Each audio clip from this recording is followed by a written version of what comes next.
Go for it. Hey, folks! It's once again it's V the Grill Economist coming to you live. It's another Rogue Money interviews, and I'm with my main man CJ. And you know what? We just got done doing an interview with Don Wettrick, and Don, being the master innovator that he is, the educational maven, he was going on and on. He's like, you know what? I got these two awesome students. They're really great. He gave a little bit of a background of who these guys were, and Don's like, hey, you want to interview them? Me and CJ, we just dropped our mics and we're like, hell yeah, let's get these two kids on because, guys, here's the deal. This is about innovation. It's about education. It's about solutions. It's about going forward. And oftentimes, a lot of people in the media and a lot of people that listen to this podcast as well as our YouTube channels could, see what's going on around the world, especially all the societal, geopolitical, and economic changes that are occurring in this country, and be fearful and be like scared and petrified.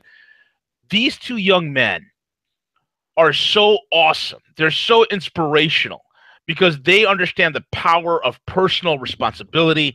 They understand, rather than sitting there bitching and crying about this, that, and the other, they are saying, okay, what are the solutions? And these two guys, Robert Jones and Jack Caroselli, I'm gonna introduce these guys. I'm gonna hand it over to these guys. They have an awesome podcast, and you guys need to subscribe to that podcast. They've been on various other YouTube shows and whatnot. Roberts tore up a couple of famous libtards who were trying to debate him, and Rob shredded them. It's a good one on you, Rob.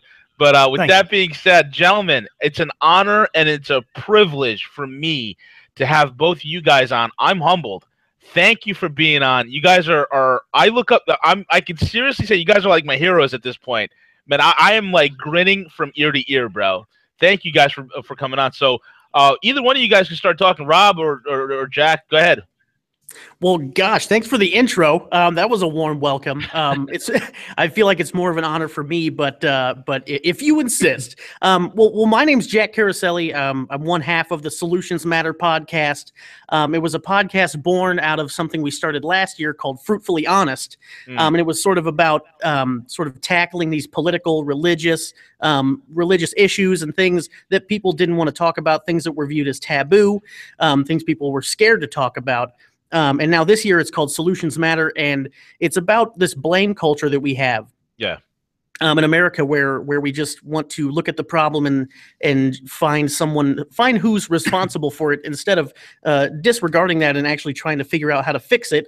And so we've had a few people on. We've talked about a few different things, mainly politics and a few religion episodes. I'm gonna try to also move into mental health. That's sort of my background. I have anxiety and depression, so that's sort of my forte, if you could say that much.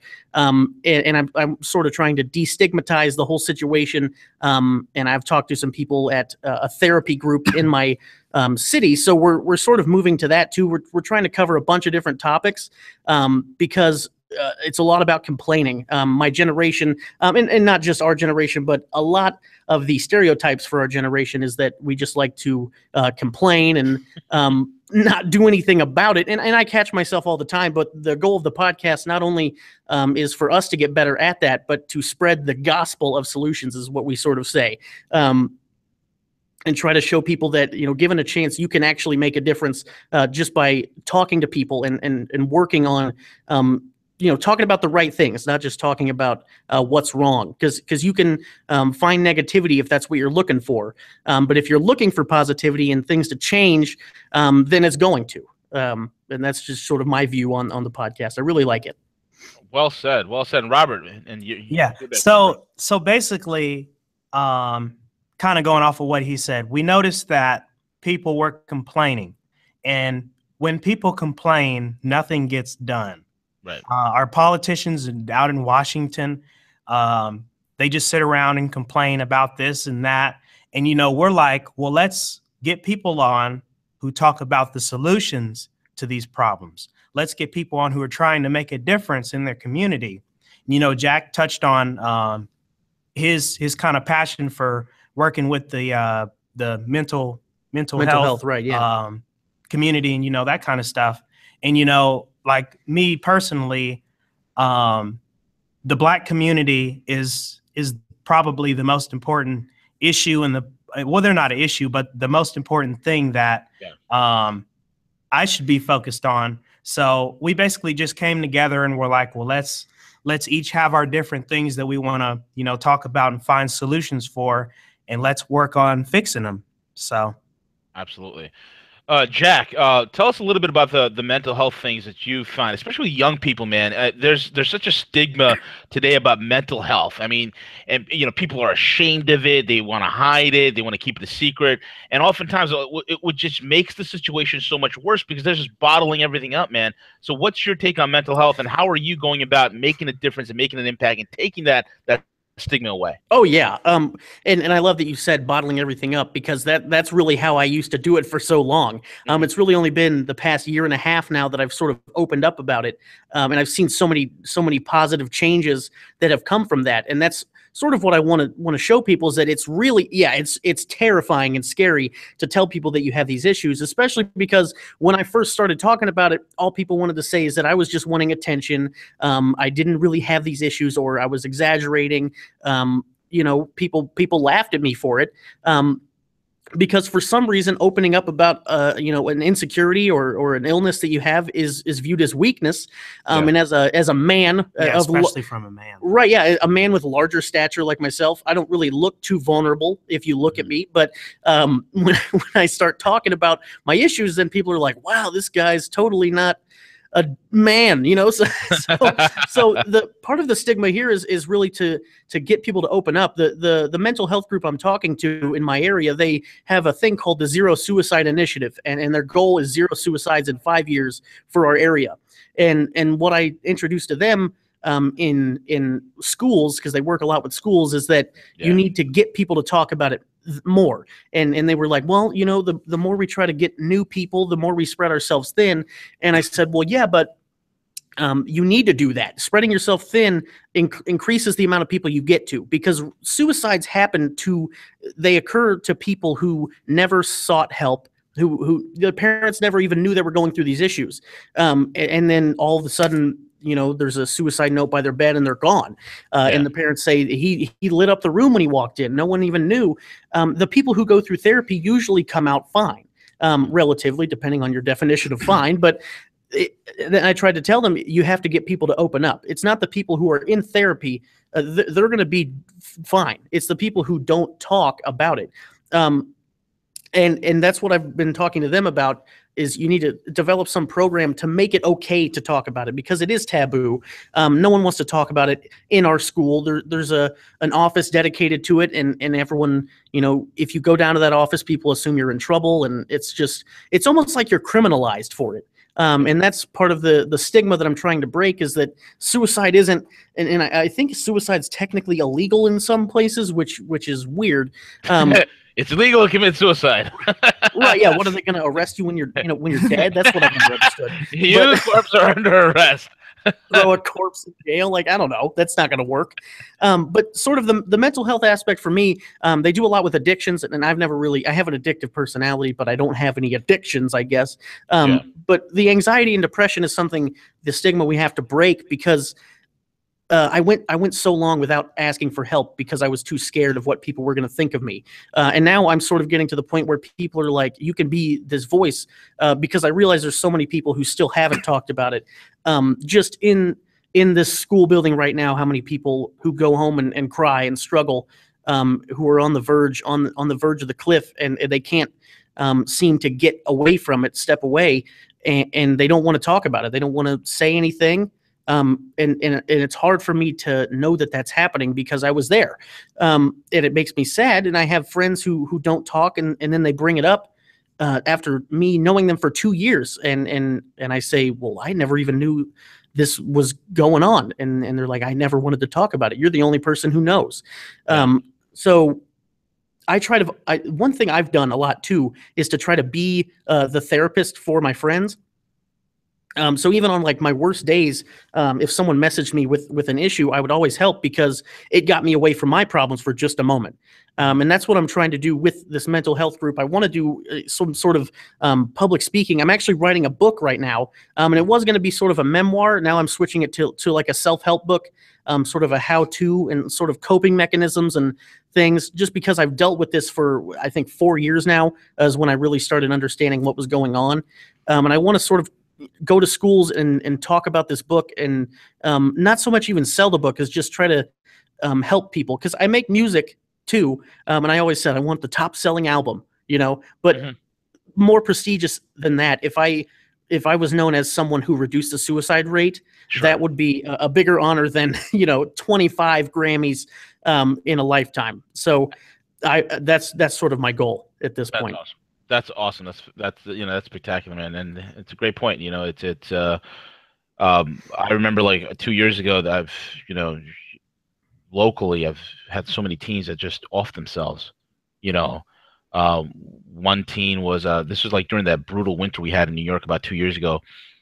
They locked themselves in the car, allowed the snowplow to kind of like plow over their car, and they never left. And then they just started the engine and allowed the carbon monoxide to come in and wind up killing themselves and left a note.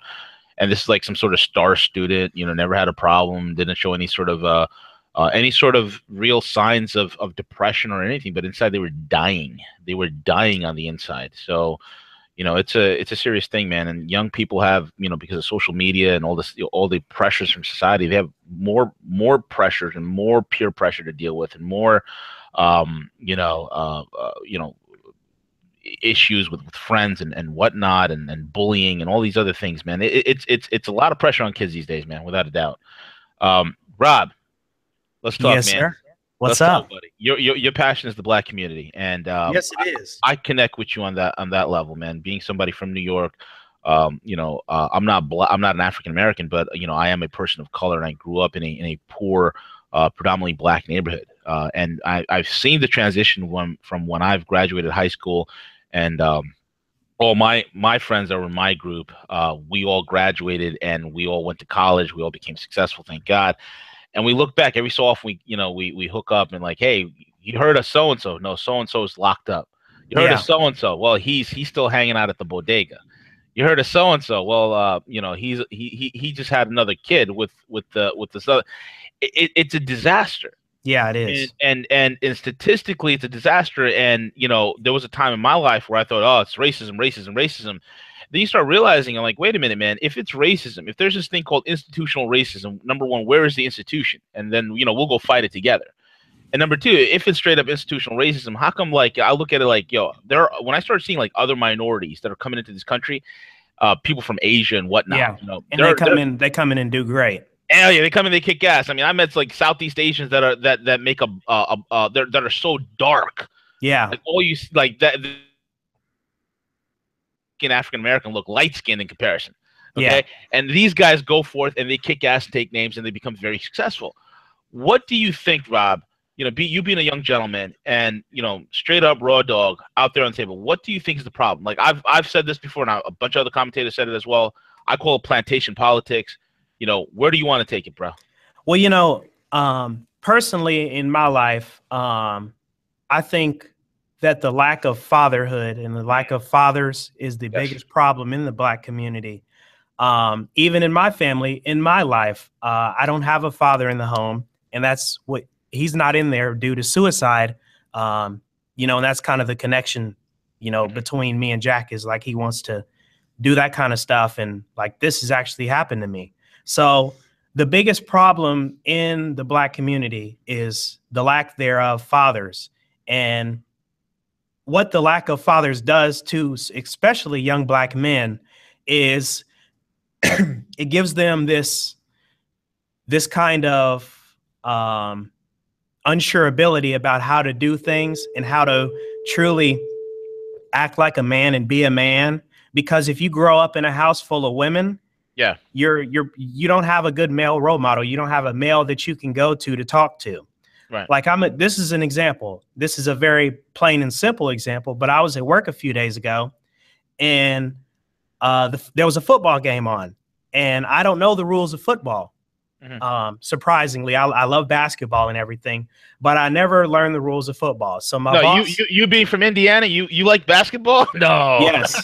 Well, I like Los Angeles basketball. I like the Lakers. So, but my boss was like, when I told him that, he's like, is your house female dominated? And I was like, it sure is. And I was like, that's probably one of the reasons why I don't know this, is because certain things you just learn when there's a man in the house. Like a boy or a man is afraid to ask his mom about certain issues and certain things that are going on in his life because it's not comfortable. Like if you get a Jimmy or something, you don't go and ask your mom how to handle this. That's a problem that you go and you ask your dad. Mm-hmm. So this is one of the biggest problems I see. And then another problem with that is the fact that when you're raised by, and I'm trying to be as nice as I can, a single black woman, you kind of think you could get away with certain things because you see your mom and your aunts get away with it. Mm-hmm. And what I mean by that is like talking back to cops and not respecting authority, these kind of things. Mm-hmm. They really tear apart a young black man and set him up for failure. Right. And then you also mentioned the whole political plantation, or what'd you call it, refer to it as? Plantation politics, man. Plantation politics. So it's basically politicians, Democrats pimping out black votes. This has been one of the biggest problems that the community's faced. And, you know, we have certain race hustlers at the race casino. You probably don't know who Tariq Nasheed is. I do.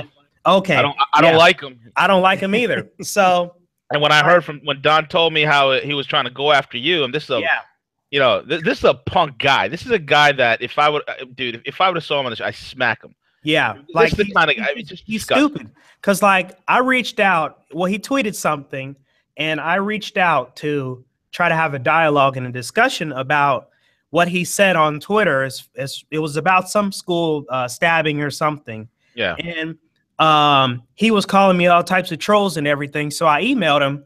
And then a few minutes after I emailed him, he was like, "Oh, you're in cahoots with Crispy," and he was talking about Tommy Sotomayor, another guy that I interviewed and looked up to, and it's basically like he called me a little bitch, and it's like I'm trying to have a dialogue about solutions, and find solutions to these problems that are going on in the world, but you're afraid to have these conversations, and that all ties back to, growing up in a single black household, because in a single black household, if you say something that your single mother doesn't like, she will go off on you. She will whoop you.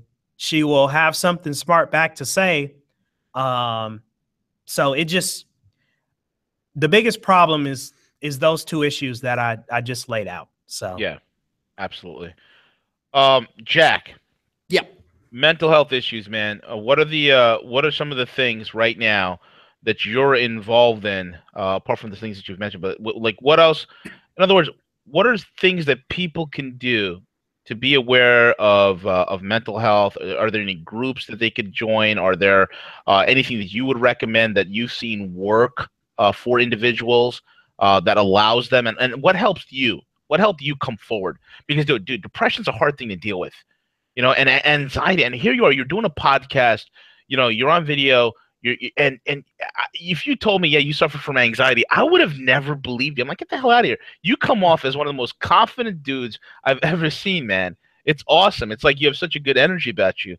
So what is some of the steps that you see other people do, and some of the things that you've done for yourself to really bring you out of your shell? Yeah, totally. The biggest thing, and thank you for mentioning that thing about confidence.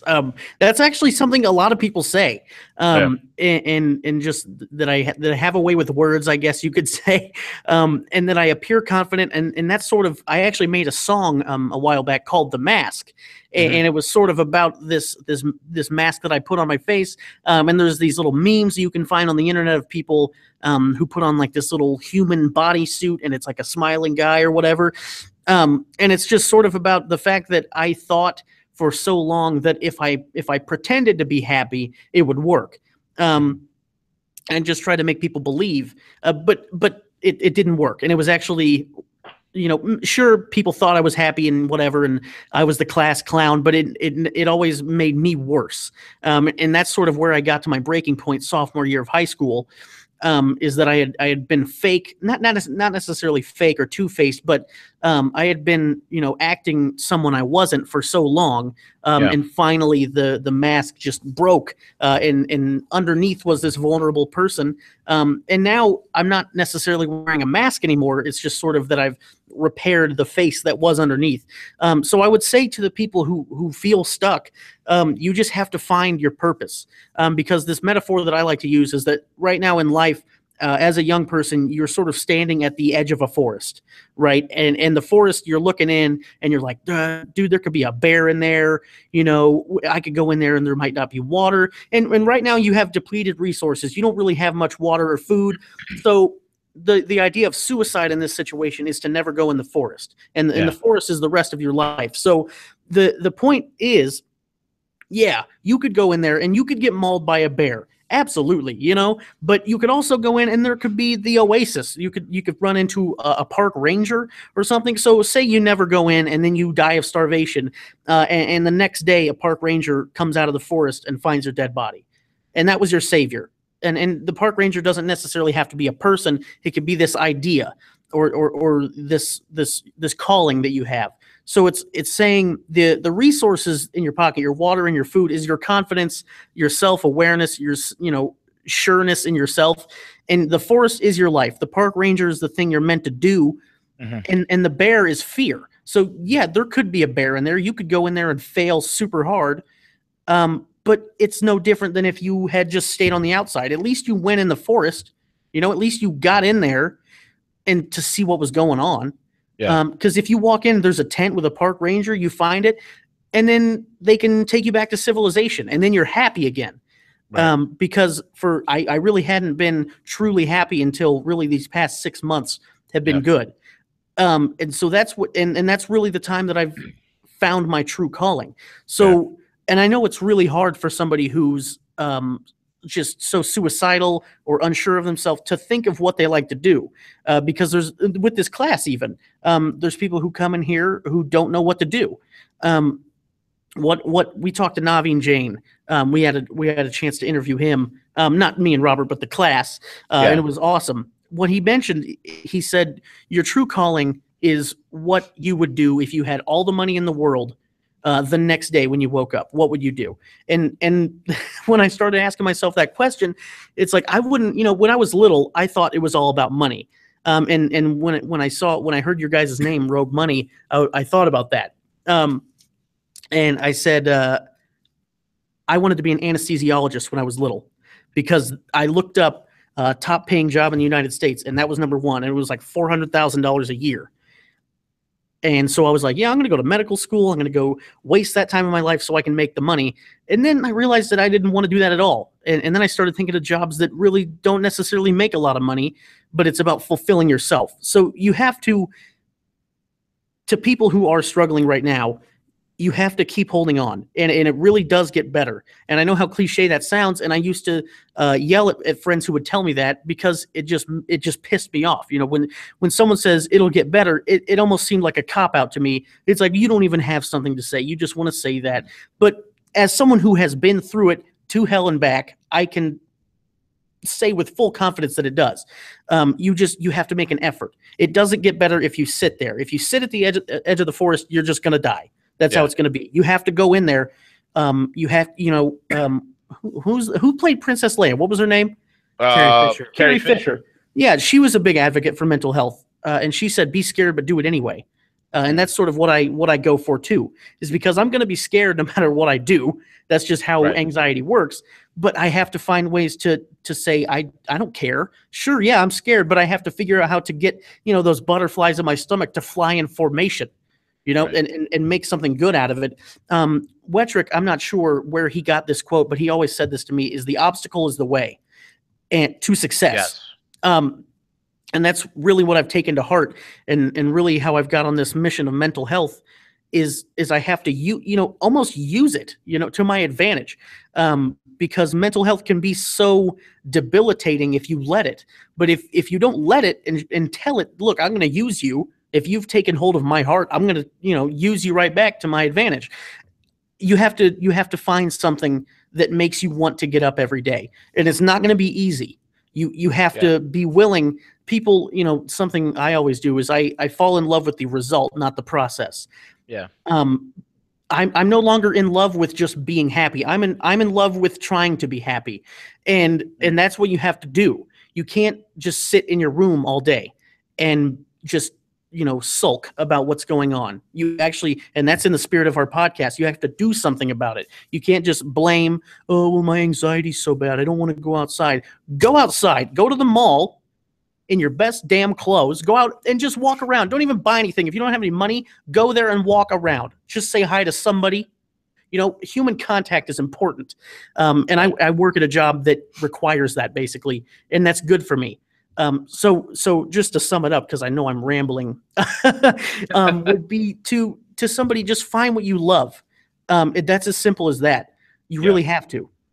I love what you said, man. Love the process. A lot of times people just love a goal. They love an idea. I mean, look at New Year's resolutions, man. Resolutions are like, New Year's wishful thinking, basically, right? Yeah. For a lot of people. And I love what Inky Johnson, if Tennessee Volunteers, former, a football player who, got himself into a catastrophic injury on the field and he couldn't play football again. If anybody wanted to YouTube the thing that he did with E.T., Eric Thomas, that he did on YouTube, where Inky Johnson was talking about, I mean, it's totally inspirational. One of the things that Inky's always said is like, you got to fall in love with the process. You got to love the process. The process is everything. Oftentimes we're so in love with the product that we neglect the process, man. But it's the process that gets you the product. So if you want better mental health, you want a better body, whatever the hell it is, you got to love the process. And I love what Wettrick said to you guys. The obstacle is the way. And it's so true, man. It's absolutely true. Robert, what are some of the things that young African Americans can do to start the deconstructing the damn programming that's really gone onto them, that's really like debilitating them, man? It's how can it's the young people we got to reach, right? Yeah, the old people are stuck in their ways. They're not going to change. They're going to vote Democrat on, till they go into the grave. They're going to, vote for the same policies and believe the same BS. But we have a clear opportunity here with the young people. What would you say to the African American youth? I mean, it's honestly, it's a very hard thing to do, but you kind of got to be more open to what other people have to say and hear all types of perspectives. Mm-hmm. Don't just leave it on CNN and MSNBC. Put it on Fox every once in a while and see what they're saying. Mm-hmm. Of course, as far as bettering the community, I think we'd have to get rid of some of the government programs or whatever that are going on that are enabling people to stay poor and stay impoverished. We have to, value fathers and promote fatherhood in the Black community, because obviously that's missing. I believe last year, 77% of African-American children were born without a father in the household. So what that says is 77% of kids are going to grow up without a father in the Black community. Mm-hmm. So I think basically if you can get those three things rolling, then we're off to a pretty good start. So, and I would say, sorry to cut you off there, I would say another thing too for the young Black youth, I guess just the Black youth, not the young Black youth, but to go out of your way to find somebody who has opposite beliefs to your own. I have a liberal background. I'm sort of a libertarian, sort of on the middle line at this point, but that's how I grew up. So Robert obviously has a more conservative view. I know you guys have a more conservative view too. You have to purposely find people who have opposite views to yourself, and let yourself get triggered. Let yourself get offended. That's Yes. good because Yes. that's challenging your own beliefs. Like people think being triggered, you need safe zone. No, I want you to be triggered all the time. You know, you need to be challenged. Yeah. If you Right. aren't challenged, you're not going to get better. And you Right. know, some people, I don't think they're not willing to go through that. Like I have family members last Thanksgiving, well, not this Thanksgiving in 2016, but in 2015, I'm the only conservative person in my family. And so I walked in there and they were talking about politics and everything. And you know what I said? I said, Trump is the way to go. He's going to do it. He's going to win the whole thing and he's going to make America great again. And they were like, what are you saying? What's wrong with you? You're black. You're not supposed to think that way. So how am I supposed to think? Because I'm black. So I asked that question. And then, you know, they started thinking. And then a year later, I go in there and they're like, well, he won. So, you know, we're going to give him a chance. I mean, you saw something in him. So we're going to give him a chance. Like you should give him a chance from the get-go. Right. It's just, I forgot where I was going with that. Well, you know, I think it's good that they at least acknowledge that and given him a chance. Yeah. Because I think it's the liberals who said, Trump fans, you have to accept the election no matter what happens. Then the election goes in Trump's favor. Then and they go riot, and they go and riot and protest and burn down stuff. So Oh man, I mean, such a double standard. I mean, you guys heard this morning. We covered in our news broadcast this morning. What was happening with the libtard attack on the I think it was supposed to be an after party called the Deplorables Ball. They're going to use butyric acid and throw it into the vents. I mean, these people are crazy. Like, Yeah. that's a terrorist act, man. Yeah, it is. Right. And I we mean, talked you know? about last week the thing in Chicago, the 4 black teens kidnapping the white guy. What in the And world? CNN wanted to report that as a hate crime on mentally ill people. Not once in the entire stream did they mention, you know, retard. They were calling him white boy, Trump supporter. Dude. And then Don Lemon. This is it's not that's not evil. That's not evil. It's just a bad decision. Yeah. And the black police chief Don of Lemon. Chicago said, I think teens just make stupid decisions sometimes. You know, And that's why Chicago's in the mess, man. Because Yeah. no one's calling for everybody's. You know, Chicago has its law and order. Their balls are in a vice. They're not going to do. Yeah. nothing. Yeah. They're completely neutered.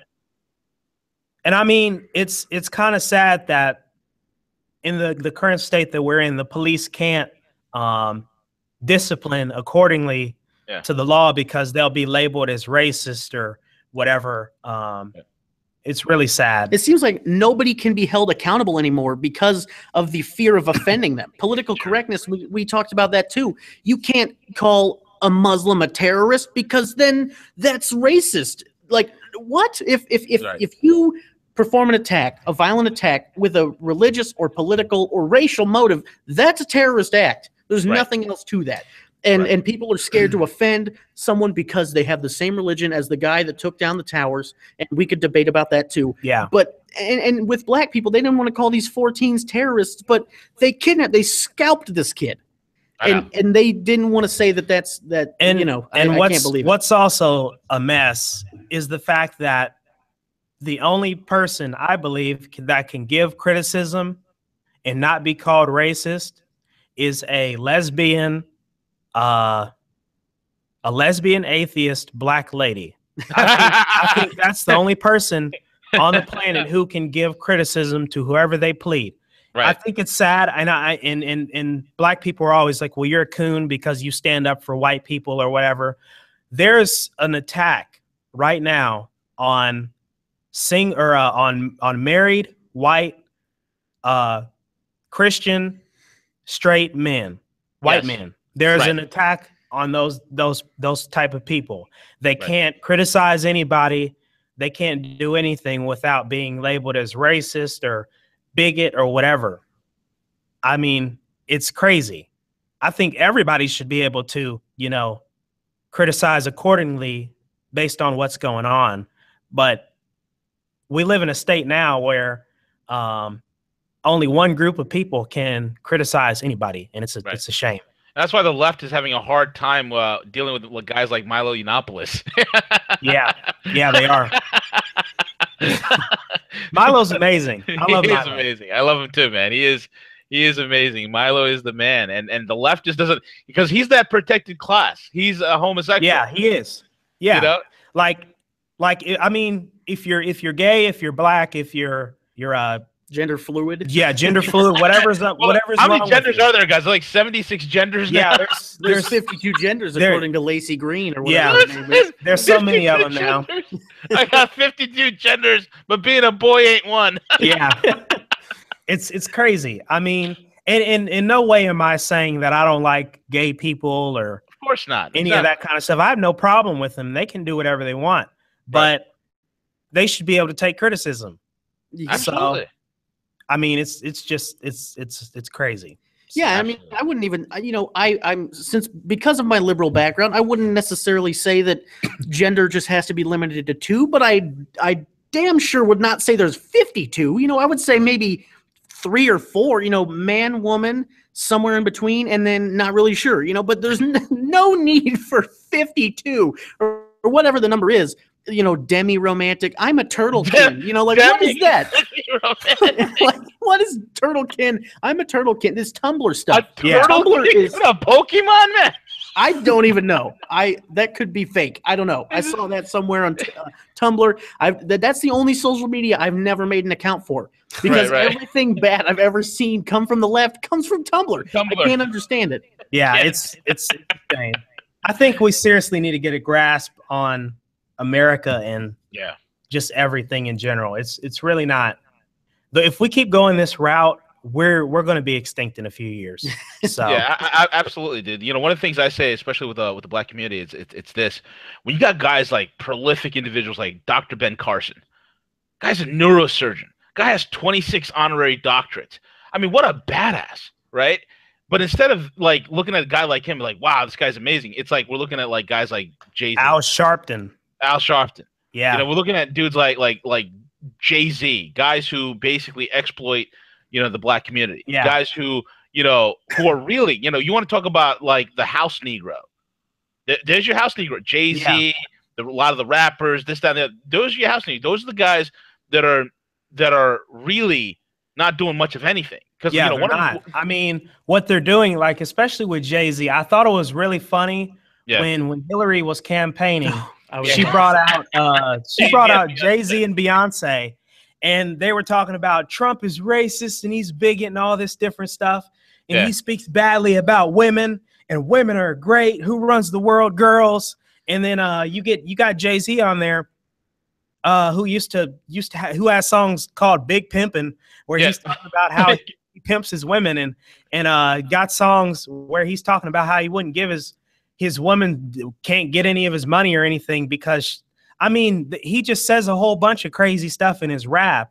Correct. And then he goes on stage with her, and the left and the liberals, they're just accepting it. You're right, Jay. You tell it, Sean Carter. Like, I just don't think that makes sense at all. No, it doesn't. No, it doesn't. It's that crazy, cognitive I was dissonance. say man. that too. It's that cognitive dissonance that they have. It's unbelievable. Yeah. But we're at the end of the broadcast. How can the audience follow both of you guys, your work, your social media? And I think now's the time you guys want to plug it. Go ahead. Well, you can find our combined Twitter at SM_podcast. Actually, there's an underscore before SM as well. There is? SM_podcast. Yeah. That's our Solutions Matter podcast Twitter account. And then we have our personals. Mine's at Caroselli_Jack. Spell it for him. CAROSELLI_Jack.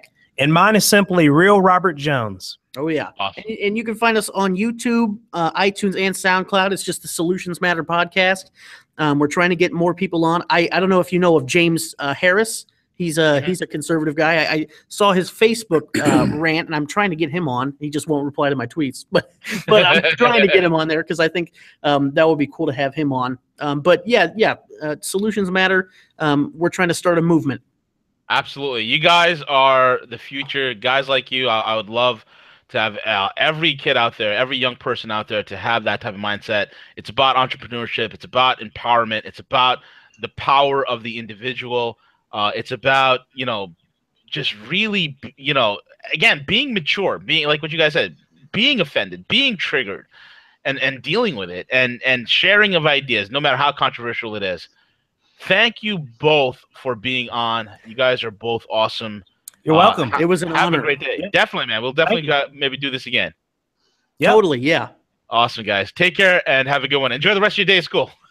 Thank you. Thanks. You have a good one. Take care, guys. Bye-bye. Take it away, CJ.